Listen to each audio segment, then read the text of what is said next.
Smart village. এবার চাষিদের পাশে দুর্গাপুরের কেন্দ্রীয় গবেষণাগারের বিজ্ঞানীরা। আর অনুমানের ওপর নির্ভরশীল হয়ে নয়, এবার উন্নত প্রযুক্তি ব্যবহার করে এবার চাষি তার ফসলের রোগ নির্ণয় করতে পারবে, দিতে পারবে ঔষধ। দুর্গাপুরের কেন্দ্রীয় গবেষণাগার CMERI এর বিজ্ঞানীরা সেই অসাধ্য সাধন করে বসলো। বিশেষ অত্যাধুনিক যন্ত্র এবার নির্ণয় করবে মাঠের ফসলের রোগ। সিস্টেমটা আমরা বেসিক্যালি ড্রোনেও বসিয়ে দিতে পারি।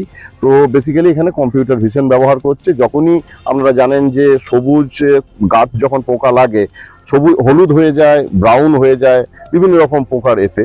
তো এই যে সবুজের সঙ্গে ডিফারেন্সিয়েটটা এটা কম্পিউটার ভিশন করছে আমাদের এখানে। তাই কি করা হয়েছে, ক্যামেরা লাগানো হয়েছে এবং ক্যামেরা দিয়ে ও অলরেডি ওখানে কম্পিউটার ভিশন লাগিয়ে ওটাকে আলাদা করে দিচ্ছে। করার ফলে কি হচ্ছে, আপনি জানতে পারছেন যে আপনার রোগ হয়েছে, তো মানে গাছের আপনার প্রবলেম হয়েছে, যেটা এখনো ম্যানুয়ালি মানুষ চোখে দেখে, চাষি চোখে দেখে করে, সেইটা আপনার টেকনোলজি করছে। আপনি হয়তো অফিসে হয়তো IT কোম্পানির বসে অনলাইনে কাজ করছেন, কিন্তু আপনার এখানে এই জিনিসটা চলছে এবং সেই অনুযায়ী আপনার কাছে যখন অনেক সময় অনুমানের ওপর নির্ভর করে চাষের জমির ফসলে কীটনাশক প্রয়োগ করতে গিয়ে বিপদ বাড়ে। অতিরিক্ত কীটনাশক যেমন ফসলের ক্ষতি করছে, ঠিক তেমনি মানব শরীরে এর অনেক কুপ্রভাবও রয়েছে। এটা থেকে মুক্তি দিতেই এই চেষ্টা বলে জানালেন দুর্গাপুরের CMERI এর ডিরেক্টর নরেশ চন্দ্র মুর্মু। কৃষকের ক্ষেত্রে পসিবল নয় যে আপনি একটা বড় ক্ষেতে 1 বিঘা জমির মধ্যে গিয়ে চেক করবেন।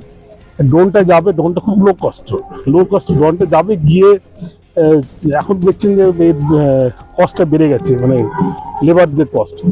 তো এই ড্রোনটা যাবে গিয়ে চেক করবে কোথায় আছে, সেটা দেখে নিয়ে এসে এবার পরবর্তীকালে গিয়ে ওখানে গিয়ে স্প্রে করে আসবে। তো তাহলে কি হবে, আপনার যে ইউরিয়া বা যা কিছু পেস্টিসাইডটা সিলেক্টেড জায়গায় যাবে, সব জায়গায় যাবে।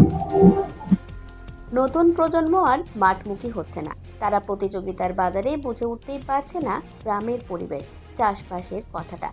এবার দুর্গাপুরের কেন্দ্রীয় গবেষণাগারের বিজ্ঞানীরা এই নতুন প্রজন্মকে উন্নত প্রযুক্তির মাধ্যমে বোঝানোর চেষ্টা করবে গ্রামের অন্দরে খাদ্যের যে অফুরন্ত ভাণ্ডার রয়েছে, সেটাকে ঠিকঠাক কাজে লাগাতে পারলেই কেল্লা ফতে।